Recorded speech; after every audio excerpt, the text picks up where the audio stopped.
Radhe Radhe. Hello दोस्तों, आप लोग कैसे हैं? आशा करता हूँ आप लोग सब अच्छे ही होंगे। मैं भी अच्छा हूँ। चलिए, आज मैं श्री चैतन्य महाप्रभु के द्वारा एक महान संदेश जो दिए हैं हमारे संसार को, वो जरा मैं ध्यान दे रहा हूँ। और उन्होंने क्या कहा, श्री चैतन्य चरितामृत मध्य लीला 7.128 के अनुसार, यारे देख तारे कह कृष्ण उपदेश, आमार आज्ञाएं गुरु हवा तार ए देश। मेरे आदेश से गुरु बनो और जो भी तुम्हें मिले उन सबको कृष्ण कथा के बारे में बताने का प्रयास करो।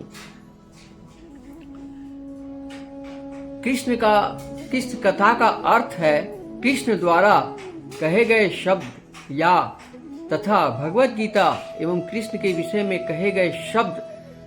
श्रीमद् भागवतम।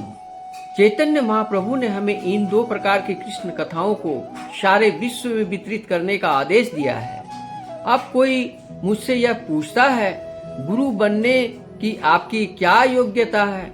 मेरी योग्यता यह है कि श्री चैतन्य महाप्रभु के सर्वोपरि आदेश के अनुसार जो गुरु शिष्य का परंपरा आ रहा है, मैं कृष्ण कथा का प्रचार करने का एक केवल प्रयास कर रहा हूँ। बस मैं कृष्ण भावनामृत विधि को गढ़ा नहीं है, नहीं एकमात्र संदेश वाहक हूँ जो कृष्ण कथा को यथारूप प्रदान कर रहा हूँ। बस यह संदेश प्रभावशाली है क्योंकि मैं इससे मिलावट नहीं कर रहा। भगवत गीता में श्री कृष्ण कहते हैं, सर्वधर्मांत परित्यज्य मामेकम शरणं ब्रज। इधर उधर की सभी बातों को छोड़कर मेरे शरण में आ जाओ। मैं भी वही बात कहता हूँ, कृष्ण के भक्त बनो, कृष्ण के शरण में आओ। चूंकि श्री कृष्ण संदेश में न तो मिलावट कर रहा हूँ न उनकी गलत व्याख्या कर रहा हूँ, इसलिए कोई संदेह नहीं है कि मैं सचमुच उनके हितों को प्रतिनिधित्व कर रहा हूँ। इसलिए यह संदेश प्रभावशाली सिद्ध हो रहा है। पाश्चात्य जगत में मेरे आने के पहले अनेक लोग भारत से यहाँ आ चुके हैं और उन्होंने श्रीमद् भागवत गीता की शिक्षा दी थी। इनमें से कुछ शिक्षक महान पंडित थे, किंतु उन्होंने श्री कृष्ण के संदेश को यथारूप प्रदान नहीं किया था। इसलिए किसी भी पश्चिमवासी ने भक्ति योग के सिद्धांत या कृष्ण भावना को स्वीकार नहीं किया। अब पश्चिमवासी हजारों की संख्या में, विशेषकर नई पीढ़ी, इसे स्वीकार कर रहे हैं। इनमें अनेक भौतिक प्रगति में अब रुचि नहीं रखते। उन्होंने उसका आस्वादन कर दिया है और वे उससे संतुष्ट हैं। वे आध्यात्मिक प्रगति खोज कर रहे हैं। वे वेदांत सूत्र के प्रारंभ में वर्णित अवस्था अर्थातो ब्रह्म जिज्ञासा के स्तर तक पहुंच गए हैं। अब इस मनुष्य जीवन में मनुष्य को ब्रह्म यानी परम सत्य की खोज करनी चाहिए। और जब वे हमसे पूछते हैं तो उन्हें तुरंत बताते हैं कि भागवत गीता के अनुसार श्री कृष्ण परम सत्य हैं। जैसा कि कृष्ण को जान लेने पर अर्जुन ने घोषित किया था, परम ब्रह्म परम धाम पवित्रम परम भवान। आप पूर्ण पुरुषोत्तम भगवान हैं, अंतिम आश्रय हैं, परम विशुद्ध हैं, परम सत्य हैं।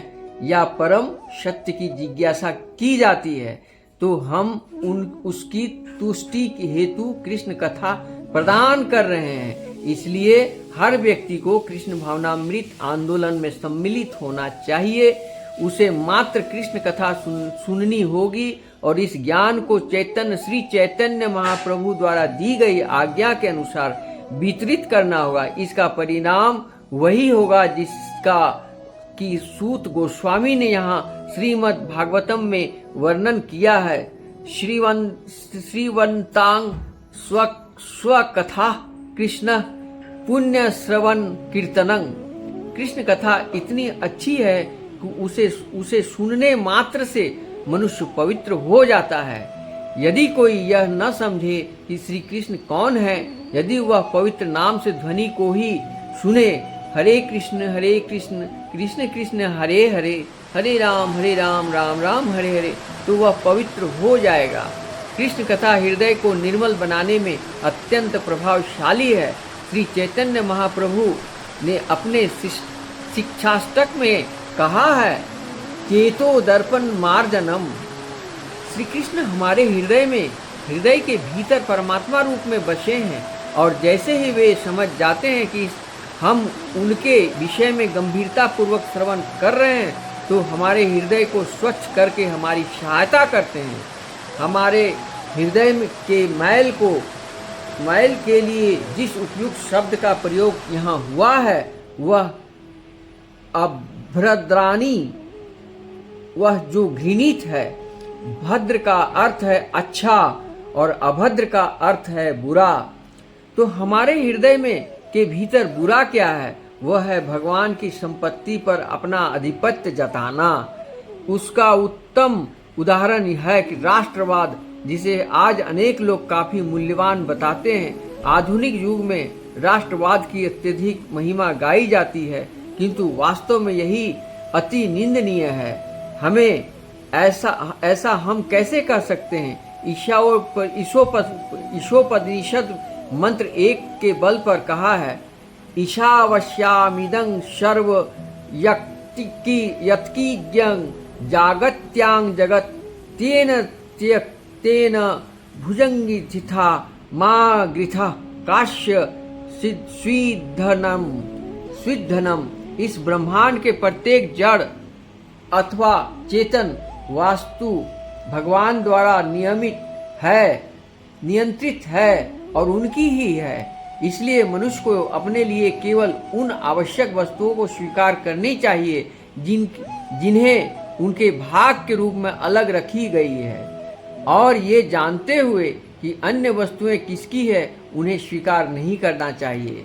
यहाँ पर ईशोपनिषद का कथन है कि प्रत्येक वस्तु भगवान की है। तो फिर हम यह दावा कैसे कर सकते हैं कि हमारा अमेरिका देश है, ये हमारा भारत देश है, यह माया है? जो आपका नहीं है उसे आप अपना बता रहे हैं, यहाँ तक कि आपका शरीर भी अपना नहीं है। इस प्रकार श्री चैतन्य महाप्रभु के द्वारा दी गए संदेश दिया गया है, जो हमारे काया पलट करती है, हमारे समाज की काया पलट करती है, हृदय की सफाई करती है। आप बाहर से तो बहुत कुछ सफाई कर लेते हो, लेकिन अंदर की सफाई का एकमात्र उपाय है, वो है कृष्ण भावनामृत। आज हमारे संसार में सभी लोग क्या कर रहे हैं? इंद्रिय तृप्ति के पीछे लगे हुए हैं, माया के पीछे लगे हुए हैं, भौतिक सुख के पीछे लगे हुए हैं, जो सब मिथ्या है। कहा गया है कि संसारं मिथ्यानां परम ब्रह्म परमेश्वर श्री कृष्ण सत्यानां। सिर्फ सत्य श्री कृष्ण है, परम ब्रह्म परमेश्वर है, और बाकी सब माया है, ये नाशवान है। यहाँ तक कि हमारा शरीर भी मेरा नहीं है। दूसरी बात, शरीर का अंदर जो स्वास्थ्य है, इस स्वास्थ्य को बनाए रखो। स्वास्थ्य का मतलब रूप आकर्षण हो और सभी प्रकार के सुखों का कारण है, और यही एकमात्र उपाय है। कृष्ण भावनामृत आंदोलन भगवान को समझने के लिए कोई मनगढ़ंत तरीके प्रस्तुत नहीं कर रहा है, यह केवल मानक तरीका प्रस्तुत करता है। श्रीमद् भागवत गीता में श्री कृष्ण क्या कहते हैं? मनमना भव मद भक्तो मद्याजी मांग नमस्कुरु। मेरा चिंतन करो, मेरे भक्त बनो, मेरी पूजा करो और मुझे ही नमस्कार करो। और हम भी इस बात को शिक्षा दे रहे हैं। इस विधि का पालन करना कठिन नहीं है, कोई भी इसे कर सकता है। कभी कभी लोग कहते हैं कि मैं कृष्ण भावनामृत आंदोलन को विश्व भर में फैलाकर आश्चर्यजनक कार्य किया है, किंतु मैंने सिर्फ इतना ही किया है कि मैंने कृष्ण को यथारूप प्रस्तुत किया है। यही रहस्य है।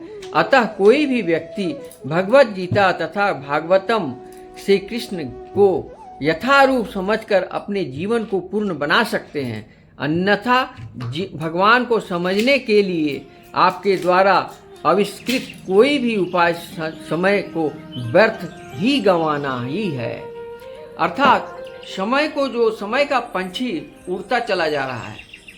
जिंदगी में एक बात याद रखना, मौत एक सत्य है और मौत एक ऐसी चीज है कि एक पल में तुम्हारा तख्ता पलट जाएगा। एक पल में हम बोल रहे हैं, एक पल में मैं खामोश भी हो सकता हूँ। इसलिए कोई भी बात को कल के लिए मत छोड़ो। मैंने कहा एक आदमी को कृष्ण मंत्र जपो। अब मैंने अभी कहा अभी तो मुझे एंजॉय करने का समय है, अभी मैं भक्ति लाइन में नहीं जा सकता क्योंकि मैं अभी रूप जवानी पैसे में लगा हुआ हूँ। जब मैं बूढ़ा हो जाऊँगा, वृद्धाश्रम जब जाऊँगा, उस समय वृद्धावस्था में कृष्ण नाम जपूँगा। अभी क्या है? तो मैंने कहा कि देखो बाबू, समय नहीं है और तुम अभी कुछ नाम जप लो। तो फिर वो अपने तामसिक विचारधारा में इतना बहा हुआ था, इतना बहा तक 1 जनवरी को ही वो पिकनिक मनाने के लिए गया था और पिकनिक बना करके जब वो आ रहा था तो इतना ओवर ड्रिंक कर लिया था कि रास्ते में ही उसका एक्सीडेंट हो जाता है और वहीं वो ख़त्म हो जाता है। तो मैंने सोचा कि उसको मैं कितना अच्छा संदेश दिया था कि तुम ये लाइन छोड़ दो। अगर वो तामसी आहार मद्यपान करना छोड़ दिया होता तो शायद ये दुर्घटना नहीं घटती। आज हमारे देश में हजारों लोग ऐसे हैं जो अल्कोहल का पानी मद्यपान करके पूरी जिंदगी बर्बाद कर लेते हैं। कुछ तो दुर्घटना में चले जाते हैं, हाथ पैर टूट जाते हैं, माथा फट जाते हैं, बहुत सारा कारण है। लेकिन उन सारे लोगों से मैं ये कहना चाहता हूँ कि अभी भी वक्त है, अभी भी कृष्ण भावनामृत में आओ और तामसी आहार, तामसी विचार, तामसी सोच को त्याग करो। श्री चैतन्य महाप्रभु के दिए गए महान संदेश को सुनो। श्री कृष्ण भागवत गीता में जो उपदेश दिए हैं, श्री कृष्ण ने जो कहा है अर्जुन को, उस कथाओं को सुनो। ये अमृत वाणियाँ भागवत कथा में 18 अध्याय हैं और 700 श्लोक है। जिस प्रकार हनुमान चालीसा में भी 40 चौपाई है, इसीलिए उनको कहा जाता है हनुमान चालीसा। हनुमान चालीसा का पाठ भी एक भागवत ही है, भागवत कथा का अंश ही है। एक लाइन भी उसमें कोई काट नहीं सकता है। नासे रोग हरे सब पीरा, जपत निरंतर हनुमत बीरा। जितना शरीर का रोग है वो नष्ट हो जाएंगे एक दोहा पढ़ने पर। लेकिन लोग पढ़ते तो हैं। एक बात और है कि जानते सब कोई है भगवान को, लेकिन समझते कोई नहीं है। हमको भी बहुत लोग जानते हैं ये अमुक व्यक्ति हैं, लेकिन समझते नहीं हैं कि वो क्या है। इसलिए समझा करो। समझना और जानना, ये दोनों में बहुत फर्क है। शिक्षित होना, जैसे मैंने देखा स्कूल कॉलेजों में पढ़ करके डिप्लोमा डिग्री, बहुत सारा पीएचडी वगैरह कर लेते हैं, मेडिकल में सब में टॉप है, मगर वो परम ज्ञानी नहीं है। मैंने देखा कि बड़े से बड़े डॉक्टर खुद सिगरेट पी रहे हैं, मांसाहारी हैं। तो इससे क्या हुआ? उनको ज्ञान नहीं है, अपने शरीर को स्वयं नष्ट कर रहे हैं, तो वो दूसरे का क्या इलाज करेंगे? इलाज करते हैं पैसा कमाने के लिए, और सारा मकसद सारी दुनिया का एक ही है, पैसा कमाओ, और इतना कमाओ कि उसी में भ्रम में डूब जाओ। पूजा भी करने जाते हैं तो भगवान से कहते हैं, हे भगवान, मुझे भौतिक सुख सुविधा के लिए धन दौलत पैसा पूरा हमको ढाल दो। भगवान ने ढाल दिया उसको, और भगवान बोले कि जाओ तुम इसी में खुश रहो। और वो धन में, दौलत में और भौतिकवाद में, भौतिक जीवन में इतना न खो जाता है माया का जाल में, जो भगवान का नाम लेना ही भूल जाता है। रामचरितमानस में भक्ति का ज्ञान मिलता है और भागवत गीता में मुक्ति। इस बात को याद रखना। भागवत कथा सुनने से मुक्ति किसकी? हृदय की। ये शरीर की नहीं, हृदय की मुक्ति मिलती है। हृदय में कृष्ण भावनामृत हो आ जाता है और जब उसकी प्राण जाती है उस समय हरे कृष्ण का नाम ले लेता है, जिससे वो भवसागर को पार कर लेता है। तो आज के दौर में प्रत्येक व्यक्ति क्या करता है? भौतिकवाद और सुख और समान और 100 वर्षों 200 वर्षों के लिए व्यवस्था करता है, जबकि यहाँ पल की खबर नहीं है। एक पल में क्या होगा वो खुद ही नहीं जानता। समय का पंछी उड़ता चला जा रहा है, इसलिए अभी भी चेतो, अभी भी होश में आओ और जो भगवान द्वारा दिए गए जो अमृतवाणियाँ हैं वो मुझे एक गिफ्ट के रूप में मिला है, इसको स्वीकार करो और मात्र एक चम्मच अपने हृदय में ग्रहण करो और सारी दुनिया से अलविदा होने से पहले भगवान का शरण में आओ, ताकि ये जो साइकिलिंग है, जीवन मरण का जो चक्र है, ये मुझसे मुक्ति पा जाओगे। यहाँ मैंने प्रत्येक कॉन्टेक्ट में ये बताता हूँ कि गुण 3 है, सतोगुण, रजोगुण और तमोगुण। तमोगुण में मत रहो, तामसिक आहार मत खाओ, मांस, मदिरा, अंडा, मछली का त्याग करो। रजोगुण में भी मत रहो, ये पैसा कमाने का जो भूत है तुम्हारे अंदर, ये अंत तक कुछ नहीं मिले। इससे इंद्रियों की तृप्ति में जो लोग लगे हैं, एक बात याद रख लो कि इंद्रियों की तृप्ति 100 जन्मों में भी नहीं पूरी होगी। एक जन्म लिया फिर नहीं हुई, फिर दूसरे जन्म में वही तलाश, तीसरे जन्म में। ये पेट है, पेट के अंदर 2 भूख है, एक तन का भूख, एक मन का भूख। तन का भूख क्या है? भोजन।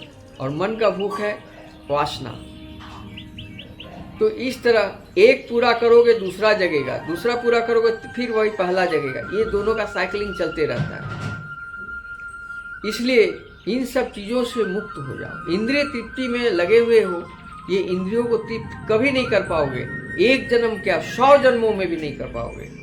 इसलिए ज्ञान की बात है और गीता का रहस्यमय बात यही है कि इंद्रियों तृप्ति में मत रहो और अध्यात्मता में आओ। सात्विक शतोगुण कर्म को करो और जो भी कर्म करते हो उसमें ज्ञान को जोड़ो। ज्ञान और टेक्निक। अब आता है टेक्निक। कैसा टेक्निक? टेक्निक यही कि समय के अनुसार सब कार्य करो। जिस समय सोकर उठना चाहिए उस समय उठो, जिस समय नाश्ता करना चाहिए उस समय नाश्ता करो, जिस समय लंच लेना है उस समय लंच लो, जिस समय डिनर लेना है उस समय डिनर लो। लेकिन करते क्या हो?